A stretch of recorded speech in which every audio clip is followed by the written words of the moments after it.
नमस्ते योगीज, कैसे हैं आप सब। तो आज की इस वीडियो में हम करने वाले हैं पवन मुक्तासन का अभ्यास।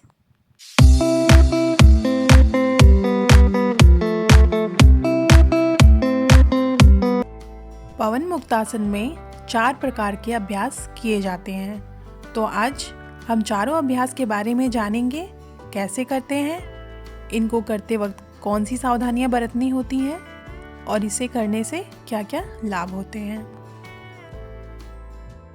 तो सबसे पहले हम जान लेते हैं पवन मुक्तासन करने के क्या क्या लाभ होते हैं। पवन मुक्तासन पेट की बढ़ी हुई चर्बी को काफ़ी हद तक कम करने में मदद करता है।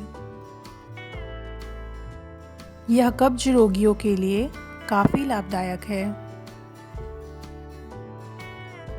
चेहरे के तेज यानी ग्लो को बढ़ाता है, बालों को असमय झड़ने से भी रोकता है, कमर दर्द, साइटिका, हृदय रोग एवं गठिया जैसे रोगियों के लिए काफ़ी लाभदायक है। स्त्रियों के गर्भाशय संबंधी रोगों में भी काफ़ी लाभदायक है। पीठ को मजबूत बनाता है एवं पूरे बॉडी का ब्लड सर्कुलेशन बढ़ाता है। शरीर से अपान वायु को बाहर निकालता है, जिससे शरीर हल्का महसूस करता है। हृदय संबंधी जितने भी विकार होते हैं उनको ठीक करता है एवं श्वास रोगियों को भी लाभ मिलता है इससे।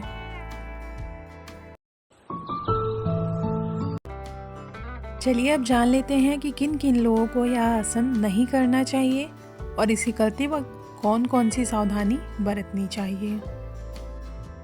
स्लिप डिस्क की स्थिति में पवन मुक्तासन करने से बचना चाहिए। बवासीर एवं हर्निया, पेट में सूजन जैसी समस्या हो तो पवन मुक्तासन ना करें। कंधे, टखने एवं घुटनों में यदि चोट है तो पवन मुक्तासन ना करें।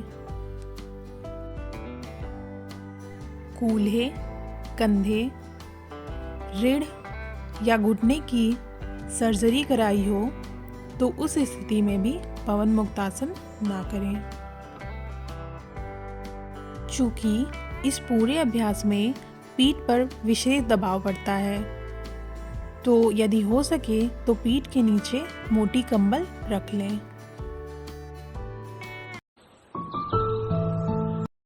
शव आसन की स्थिति में लेट जाएं। अब राइट लेग यानी दाएं पैर को मोड़कर थाइस को चेस्ट की तरफ ले आएं।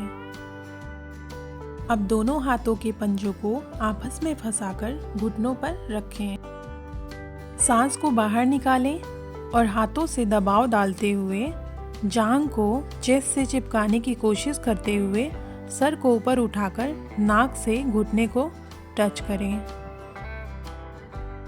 कुछ देर इस स्थिति में रुके, फिर वापस आ जाएं। इस प्रकार 3 से 5 बार करें। अब यही क्रिया पैर बदलकर दूसरे पैर के साथ यानी बाएं पैर के साथ भी करें।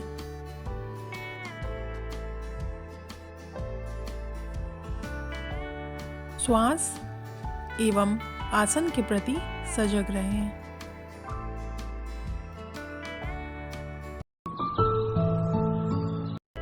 शव आसन की स्थिति में लेट जाएं। दोनों पैरों को मोड़कर थाइस को चेस्ट से लगाने का प्रयास करें। अब दोनों हाथों से घुटनों को लपेट लें। सांस को बाहर निकालें। अब हाथों से दबाव बनाते हुए जांघों को चेस्ट से चिपकाएं और सर को उठाते हुए नाक से घुटनों को टच करें। कुछ देर रुके, फिर वापस आ जाएं। 8 से 10 बार यही प्रक्रिया दोहराएं। इसे पूर्ण पवन मुक्तासन भी कहते हैं।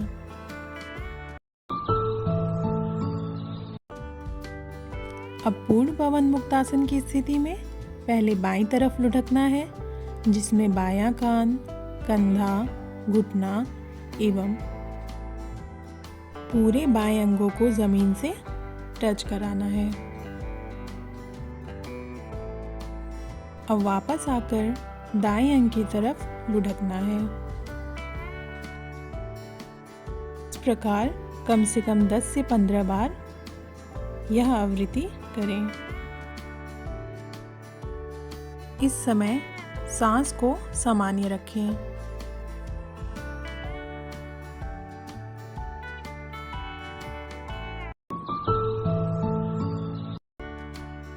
पूर्ण पवन मुक्तासन की स्थिति में रहते हुए बैठें। चाहे तो हाथों को सामने की तरफ तान सकते हैं।